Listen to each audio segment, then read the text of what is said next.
A medieval king's biggest fear wasn't war, it was impotence. To save his throne, his doctors prescribed a secret diet, a menu of pure power. He would eat oysters by the dozen, swallow raw eggs, and consume anything shaped like a phallus. This wasn't about pleasure, it was a desperate battle for an heir, fought in the kitchen. At first light, in a grand and frigid bedchamber where the air was thick with the competing scents of cloying incense and cold despair, the king was served his morning meal. This was not a feast to be enjoyed, but a medical procedure to be endured, a solemn and joyless ritual upon which the very fate of his dynasty depended. A single servant, his face a mask of practiced neutrality, would place the silver platter before his monarch and then retreat, leaving the king alone with his prescribed ordeal. There was no pleasure in this meal, only the grim weight of political necessity. The platter itself held not the hearty fare of a royal breakfast, but a strange and carefully curated collection of items, a grotesque still life of medicinal hope. Its contents would have provoked disgust in any man whose position was not as desperate as the king's. There would be a dozen raw oysters, their bodies slick and gray, tasting of the sea and of a primal, alien vitality. Beside them, a small mound of almonds and pistachios, nuts that were believed to thicken the humors of the body. And at the center, a pair of soft-boiled eggs, their yolks a vibrant, hopeful yellow, seasoned not with common salt but with a fine, grayish powder of dried orchid root and exotic, pungent spices from the east. The king would eat slowly, mechanically, his movements devoid of appetite. He consumed each item with the grim determination of a sick man forcing down a bitter but essential medicine. He was not just a king eating his breakfast, he was an alchemist attempting to transmute base food into the noble gold of fertility. Every mouthful was a silent prayer, not to God, but to the mysterious and fickle forces of his own body. Every swallow was an act of faith in the ancient, humoral science that promised to restore the vital heat and moisture that his lineage so desperately required. His gaze would often be fixed on some distant point, a tapestry on the wall depicting a vibrant hunting scene, or the rain-streaked glass of the high arched window. But his eyes saw none of it. His focus was entirely inward, a desperate and anxious monitoring of his own internal state. He was trying to feel the promised effects of the meal, to sense the stirring of the vital energies, the warming of the blood that the physicians had assured him would come. Each bite was not a morsel of food, but a desperate attempt to consume and internalize the very essence of masculine potency, a physical act of eating hope itself. Infertility was the most terrifying of all curses for a medieval monarch, a silent, insidious affliction that threatened to unravel the very fabric of his power. It was a failing that could not be hidden behind the pomp and ceremony of the court, nor compensated for by victories on the battlefield. In a world where the right to rule was a sacred inheritance, passed down from father to son through the mystical and unbroken chain of blood, the inability to produce an heir was not a private, personal tragedy. It was a profound and catastrophic state failure, a political crisis of the highest order. A king's virility was not a matter of personal pride, it was the biological bedrock upon which the entire legitimacy and stability of his kingdom rested. His body was not his own, it was a primary asset of the state, and its failure to perform its essential dynastic function was a form of passive treason against the future of the realm. A king without a son was, by definition, a weak king, a temporary steward of power rather than its legitimate and enduring embodiment. His authority, no matter how absolute it might appear on the surface, was built upon a foundation of clay, vulnerable to the slow, inexorable erosion of time. Every year that the royal bed remained barren, the whispers in the great halls and shadowed corridors of the court grew louder and more dangerous. The great noble families, the powerful dukes and earls with their own distant, complex, and often creatively interpreted claims to the throne, would watch and wait. Their loyalty to the current king was a matter of pragmatic, day-to-day calculation rather than genuine, deep-rooted allegiance. The king's failure to secure the succession was their golden opportunity, a political vacuum that they were all too eager to fill with their own ambitions. With each passing year that was not marked by the announcement of a royal pregnancy, the murmur of dissent among the aristocracy would grow in volume and audacity. The king's most immediate rivals, his ambitious cousins, his powerful brothers-in-law, even, in some cases, his own younger brothers, would begin to hold their heads a little higher. Their gazes, once deferential, would become bolder, more speculative, more appraising. They would begin to form quiet, strategic alliances amongst themselves, their private conversations now turning to the delicate and deeply treasonous question of what would happen after the king's death. The king, acutely aware of these shifting currents of loyalty, would find himself increasingly isolated, his every command met with a subtle, almost imperceptible, hesitation as his powerful vassals began to hedge their bets and plan for a future that did not include his direct line. This simmering political anxiety at the court was mirrored and magnified by a more spiritual and superstitious dread among the common people. In the medieval mind, the sacred and the secular were inextricably intertwined. The health and fertility of the king were believed to be mystically linked to the health and fertility of the land itself. The king was the living embodiment of the kingdom, and his body was a microcosm of the state. A strong, virile king, it was believed, would preside over a strong, prosperous kingdom. A barren king, therefore, would inevitably lead to barren fields and sick livestock. This belief, deeply rooted in pre-Christian folklore, was a powerful and persistent undercurrent in the popular imagination. In the taverns and marketplaces, the common folk would whisper of a divine displeasure, a curse laid upon the royal bloodline. The king's infertility was interpreted not as a simple medical misfortune, but as a sign of God's judgment, a punishment for some secret, unconfessed sin committed by the king or one of his ancestors. It was seen as a withdrawal of the divine favor that was the ultimate, mystical source of his legitimacy. This transformed the king's political problem into a profound spiritual crisis for the entire nation. The people began to fear that they were being ruled by a man whom God had rejected, a prospect that was both terrifying and deeply destabilizing. This fusion of political anxiety and religious dread created a volatile and deeply unstable atmosphere. A series of bad harvests, a cattle plague, a particularly harsh winter, a flood, all of these natural misfortunes would be laid at the feet of the impotent king. He became the scapegoat for all the ills of the kingdom, the living embodiment of its suffering. His failure to impregnate his queen was seen as the direct cause of the land's failure to produce its bounty. He was a broken vessel, a king whose spiritual sickness was poisoning the very soil of his realm. The belief that the kingdom itself was cursed because of the king's barrenness was a powerful and dangerous idea, a sentiment that could easily be exploited by those who wished to see him overthrown. The king, therefore, was a prisoner of his own biology. His most private and intimate life became the subject of intense public and political scrutiny. The state of his health, his diet, his moods, the frequency of his visits to the queen's bedchamber, all were matters of intense interest and speculation throughout the court and the kingdom. He was a man living under a microscope, his every action interpreted for signs of vigor or weakness. His failure was not just a private shame that could be hidden behind the castle walls, it was a public humiliation, a constant, unspoken indictment of his fitness to rule. And as the years passed, the pressure to produce an heir would become an all-consuming obsession, a desperate, frantic race against time. The king's prayers would become more fervent, his pilgrimages to holy shrines more frequent, his donations to the church more lavish. He would consult with a succession of physicians, astrologers, and holy men, subjecting himself to a bewildering array of treatments and remedies. The quest for an heir would come to dominate his every waking thought, eclipsing all other matters of state. It was a battle not just for the survival of his dynasty, but for his own political survival and the very future of the kingdom he had sworn to protect.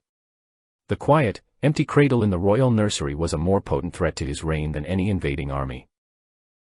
When the power of prayer proved insufficient, when the most fervent and costly pilgrimages to the holiest of shrines yielded no divine intervention, and when the queen's womb remained stubbornly empty, the desperate monarch would inevitably turn from the celestial realm to the terrestrial. The court would pivot from theology to medicine, seeking a worldly solution to a problem that God had seemingly declined to solve. But medieval medicine was not a discipline of precise, empirical science as we understand it today. It was a complex and esoteric art, a deeply intertwined and often indistinguishable tapestry of clinical observation, classical philosophy, astrological lore, herbalism, and a significant measure of what we would now call sympathetic magic. The royal physician was not just a doctor, he was a natural philosopher, a reader of the stars, a master of potions, and often, a kind of practical alchemist, whose task was to rebalance the fundamental forces of the human body and bring them back into harmony with the cosmos. The intellectual and theoretical foundation of this sophisticated medical practice was the ancient and profoundly influential theory of the four humors, a comprehensive system of thought inherited from the Greek physicians Hippocrates and Galen, and transmitted to the medieval world through the great Arab and Persian scholars like Avicenna and Rhazes. This elegant theory, which dominated all medical thinking for well over 1,000 years, held that the human body was a microcosm, a miniature and imperfect reflection of the universe, or macrocosm. Just as the world was composed of the four elements, earth, water, air, and fire, so too was the human body composed of four essential fluids, or humors, blood, phlegm, yellow bile, and black bile. Each of these humors was believed to correspond to one of the four elements and to possess two of the four fundamental qualities: hot, cold, wet, and dry. Blood, associated with air, was hot and wet. Phlegm, associated with water, was cold and wet. Yellow bile, associated with fire, was hot and dry. And black bile, associated with earth, was cold and dry. A healthy body was one in which these four humors existed in a state of perfect balance and equilibrium, a condition known as eucrasia. Sickness, in all its forms, was the result of a dyscrasia, an imbalance in which one or more of the humors was deficient or, more commonly, in excess. Within this powerful and all-encompassing system, every substance, every condition, every human product, and every human temperament could be categorized and understood. Male semen, the very essence of procreative power, was the subject of intense and detailed scholarly speculation. It was generally believed to be a product of the blood, a highly refined and superpotent substance, a kind of vital surplus that was fundamentally hot and moist in its essential nature. It was the physical manifestation of a man's innate vital heat and his generative, life-giving spirit. A man's virility, therefore, was a direct reflection of his humoral constitution. Infertility in a male, a condition that was often, for political reasons, the last to be considered, was therefore diagnosed as a failure of this vital heat, a constitutional imbalance in the king's humors. The physicians might conclude that his body, through age, sickness, or an improper lifestyle, had become too cold or too dry. This imbalance would, in turn, affect the quality of his seed, making it too weak, too thin, or too cold to successfully fertilize the female soil of the queen's womb. Alternatively, they might conclude that his body was simply not producing enough of this vital fluid, a sign that his innate heat was dangerously depleted. The physician's therapeutic task, therefore, was clear and logically derived from these first principles. He had to correct this humoral imbalance. He had to find a way to reintroduce heat and moisture into the king's system, to rekindle the generative fire that was the source of his procreative power. This was not a task that could be accomplished through simple prayer or penance, which were the domain of the priests. It required a direct, physical intervention, a carefully calibrated and multi-pronged regimen designed to alter the very substance of the king's body and bring his humors back into their proper, fertile balance. And the most powerful, most direct, and most commonly prescribed way to influence the body's humoral composition was through the food that it consumed. Every type of food, from meat and fish to vegetables and spices, was believed to possess its own unique humoral properties. Every dish had a specific and predictable effect on the body's internal thermostat. The dietary regimen prescribed by the royal physician was, therefore, not a matter of taste or nutrition in the modern sense. It was a form of precision medicine, a daily and ongoing therapeutic intervention. And so, the royal kitchen, typically a place of boisterous, chaotic, and often gluttonous activity, would be transformed into a sterile and highly disciplined apothecary's laboratory. The king's personal physician would assume a level of authority that rivaled, and in this specific and critical domain, even surpassed, that of the master cook. The preparation of the king's food was no longer a matter of culinary artistry, it became a precise and deeply serious medical procedure, a daily act of therapeutic alchemy. The physician would prescribe the daily menu with the same care and precision as a modern doctor writing a prescription, specifying not just the ingredients but also the methods of their preparation, roasting being a hot and dry method, boiling a moist one, each choice dictated by the rigid and complex logic of humoral theory. The central and guiding principle of this highly specialized dietary regimen was that, like increases like to increase the body's production of hot and moist semen, the king must therefore consume foods that were themselves believed to possess these same essential qualities. The kitchen became a place where the physician and the cook would work in close and sometimes tense collaboration, a strange and unlikely partnership, to concoct a daily elixir of fertility. They were not just feeding the king's body, they were engaged in a form of applied magic, a high-stakes culinary experiment designed to transmute the vital energies of the natural world into the dynastic potential of the royal seed. The fate of the entire kingdom, in a very real and immediate sense, now rested on what was simmering in the royal cooking pots. The diet prescribed for a king struggling with infertility was a highly specialized and rigorously controlled regimen, a complex fusion of humoral theory and the ancient principles of sympathetic magic. The selection of foods was not based on taste or nutritional value, but on a rich and complex web of symbolic associations. The guiding principle was the doctrine of signatures, a belief that the outward appearance of a plant or animal provided a clue to its hidden medicinal or magical properties. Foods that, by their shape, color, or behavior, resembled the male generative organs or symbolized masculine virility were believed to be the most potent and effective in stimulating the king's own procreative powers. At the heart of this fertility diet was an enormous consumption of meat. Monarchs like Henry VIII of England, whose desperate and obsessive quest for a male heir would reshape the religious and political landscape of his country, were legendary for their gargantuan appetites. Meat, particularly red meat, was considered a hot and moist food, perfectly aligned with the desired humoral properties of semen. It was believed to create rich, high-quality blood, which in turn was the raw material for the production of potent seed. A king was expected to be a great meat eater, his carnivorous appetite a public display of his inherent virility and strength. Game, the meat of wild animals, was considered especially powerful. It was believed that the untamed, vital spirit of a wild stag, a boar, or a pheasant was transferred to the men who consumed its flesh. The king's hunt was not just a leisure activity, it was a ritual act of absorbing the virility of the natural world.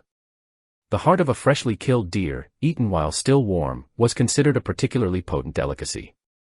This was a form of primal, gastronomic magic, a belief that one could literally eat and digest the life force of a powerful, wild creature and make its strength one's own. Certain types of birds were also highly prized. Sparrows and pigeons, known for their frequent and energetic mating, were consumed in great quantities, the logic being that their libidinous nature would be magically transferred to the king. The most sought-after delicacy of all, however, was the testicles of various animals, rams, roosters, and bulls. This was the most direct and literal application of the doctrine of signatures, a belief that by eating the generative organs of a potent animal, the king could directly supplement the power of his own. These were often prepared in rich, spicy sauces, their true nature sometimes disguised from a squeamish monarch, but their intended purpose was always clear. The vegetable kingdom also provided a rich pharmacopoeia of fertility-enhancing foods. The selection was almost always governed by their phallic shape. Root vegetables like parsnips, carrots, and turnips, which grew downwards into the earth and resembled the male member in their form, were staples of the royal diet. Asparagus, with its spear-like shape, and leeks were also considered to be powerful stimulants of lust and producers of seed. These were often served boiled to enhance their moist properties, their symbolic power enhanced by the method of their preparation. Seafood, particularly shellfish, was another cornerstone of the fertility regimen. Oysters, which were consumed raw and by the dozen, were perhaps the most famous and universally acclaimed of all aphrodisiacs. Their slick, moist texture and their association with the generative powers of the sea made them a potent symbol of fertility. Eels and lampreys, with their serpentine, phallic forms, were also considered to be powerful stimulants, their consumption a direct and symbolic ingestion of masculine energy. And, of course, there were eggs. In almost every culture, the egg was the ultimate and most universal symbol of fertility, life, and new beginnings. The eggs of hens, ducks, and geese were a constant and essential part of the king's diet. They were often served soft-boiled, their runny yolk seen as a perfect, concentrated essence of hot and moist vitality. The consumption of eggs was a simple, direct, and powerful act of sympathetic magic, a daily ritual designed to encourage the production of the king's own egg of life, his seed.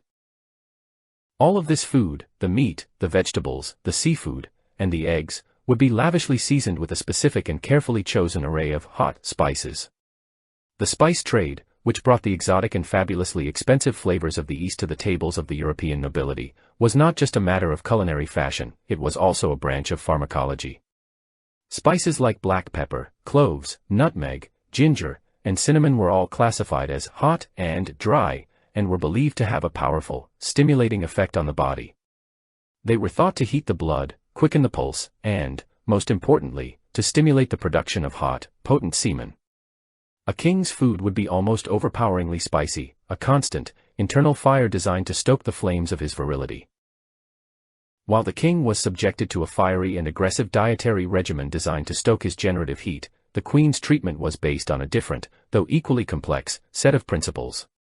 In the prevailing medical and philosophical understanding of the time, the female body was seen as a passive and receptive vessel, a fertile field in which the male seed was to be planted. Her role in procreation was considered essential but fundamentally secondary. The men provided the active, life-giving principle, the form, while the woman provided the passive, nurturing matter, the substance. Her body was the soil, and its primary quality had to be one of welcoming receptivity. Therefore, the queen's diet was often the mirror opposite of the king's. If the king's nature needed to be made hotter and moister, the queen's womb needed to be prepared to receive this vital heat without being overwhelmed by it. Her diet was therefore designed to be cool and moist, a regimen intended to make her body a temperate, well-irrigated, and fertile ground for the royal seed. The physician's goal was to create the perfect internal environment for conception, to prepare the soil for a successful planting. So, while the king's table was laden with roasted red meats and pungent spices, the queen's meals were often lighter, gentler, and more subtle. She would be served poached fish, a food considered to be cool and wet due to its association with water. Chicken and other white meats were also preferred over the hotter red meats. Her diet would be rich in fruits and vegetables, particularly those with a high water content, such as melons, cucumbers, and leafy greens like lettuce, which were all classified as cooling and moistening. These were foods designed to soothe and temper the body, to create a state of calm, fertile equilibrium. The use of herbs and spices in her food was also carefully controlled. The fiery, aggressive spices of the king's diet were strictly forbidden to her, as it was feared they would make her womb too hot and dry, a hostile environment that would scorch the seed before it could take root. Instead, her food would be seasoned with milder, cooler herbs like parsley, dill, and coriander. The entire culinary philosophy was one of gentle preparation, of creating a perfect, welcoming balance in the royal womb, a state of perfect readiness for the all-important act of conception. With the bodies of both the king and the queen now being meticulously prepared and fine-tuned through these complex dietary regimens, their marital life, too, was stripped of all spontaneity and transformed into a rigidly scheduled and highly ritualized procedure. The act of sex was no longer a matter of private affection or desire, it became the final, crucial step in a long and complex medical and astrological experiment.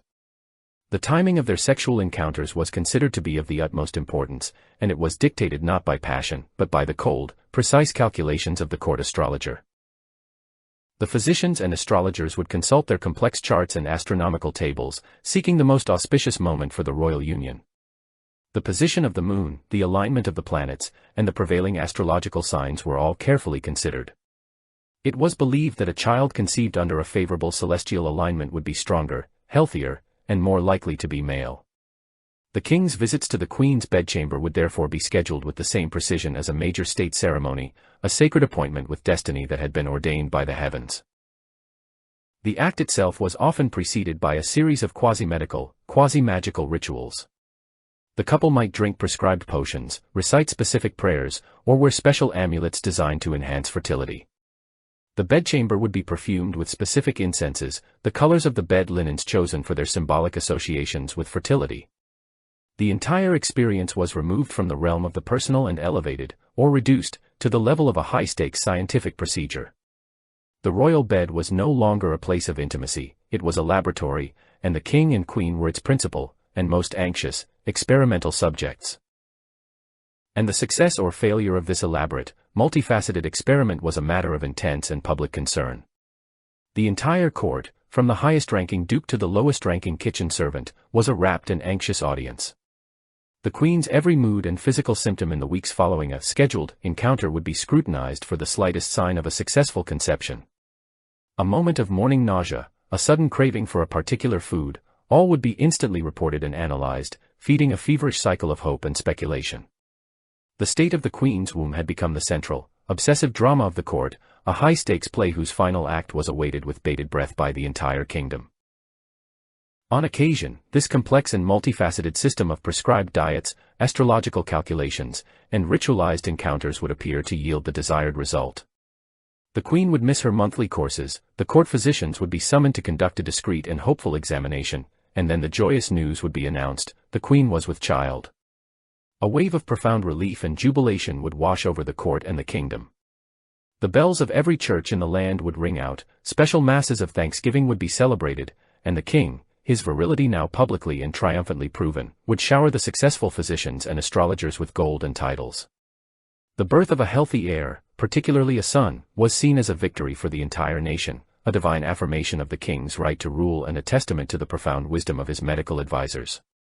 The dynasty was secure. But behind this triumphant public narrative of a victory for science and divine providence, a darker, more cynical, and infinitely more pragmatic truth was often concealed. The most experienced and worldly of the court physicians, men who were astute observers of human nature as well as students of Galen, understood the limitations of their art. They knew that while their prescribed diets might have some marginal effect on a person's general health, they were not a magical cure for genuine, deep-seated infertility. They were often engaged in a desperate and high-stakes performance, a form of medical theater designed to maintain hope and, more importantly, to protect their own careers and lives from the wrath of a disappointed and desperate monarch. When, after months or even years of the fertility regimen, it became clear to the physician that the king was, in fact, irretrievably sterile, he would be faced with a terrible and dangerous choice. To admit the truth would be to declare the king a failure, a biological dead end, a revelation that would not only destroy the king's reputation but would almost certainly cost the physician his own head. The only alternative, therefore, was to move from the realm of medicine to the realm of pure, clandestine conspiracy. If a legitimate heir could not be produced through the king's own seed, then the appearance of a legitimate heir would have to be manufactured through other, more secret, means. The entire, elaborate and expensive gastronomic performance, the king's daily ordeal of oysters and spices, the queen's cooling diet, the astrologically timed visits to the bedchamber, would be maintained, but its purpose would subtly shift. It was no longer a genuine attempt at a cure, it was now a brilliant and necessary smokescreen, a grand and distracting piece of theater designed to focus the attention of the king and the entire court on the wrong part of the stage. The king, obsessed with the details of his own regimen and convinced of its eventual success, would be a willing and blissfully ignorant participant in his own deception. While the king was thus occupied, diligently heating his blood with spiced wine and parsnips, a far more discreet and far more effective solution would be set in motion by a small, tight-lipped cabal of conspirators. This group might consist of the physician, the queen's most trusted lady-in-waiting, and, most importantly, the queen herself, who was often a desperate and willing participant in the plot. Her own future was as much at stake as the king's. A barren queen was a disposable queen, liable to be divorced and dispatched to a convent, or worse, to make way for a new, hopefully more fertile, bride. The conspiracy was simple in its design, though infinitely perilous in its execution. The physician or the lady-in-waiting, acting with the utmost secrecy and discretion, would identify a suitable candidate to perform the service that the king could not. The selection of this surrogate father was a matter of extreme delicacy. He had to be young, healthy, and, above all, proven to be fertile, perhaps having already fathered several healthy children of his own. He also had to be discreet, loyal, and utterly expendable, a man who could be trusted to perform his duty and then to either keep silent for the rest of his life or be permanently silenced if necessary. The ideal candidate was often a handsome and virile young knight of the court, a man whose physical attributes might plausibly be passed off as a latent trait in the royal bloodline. On a night carefully chosen for its astrological auspiciousness, a night when the king was perhaps away at the hunt, or had drunk himself into a stupor, a secret assignation would be arranged. The anonymous young knight would be smuggled into the queen's chambers, perform his brief but dynastically crucial duty, and then be smuggled out again, his existence a secret known only to the handful of people for whom discovery would mean certain death. When, in the fullness of time, the queen gave birth to a healthy son, the kingdom would celebrate the birth of its new prince, a child who was the living embodiment of the king's virility and the success of the physician's art. The king, his pride restored and his dynasty secured, would look upon the child with a father's love, never suspecting that the boy's clear blue eyes or strong chin were not a miraculous inheritance from a distant royal ancestor, but the very recent and very direct genetic contribution of a conveniently forgotten young courtier. In the end, for the survival of the kingdom and the preservation of the sacred fiction of the bloodline, it was not important whose blood actually flowed in the prince's veins. All that mattered was whose blood everyone believed was flowing there.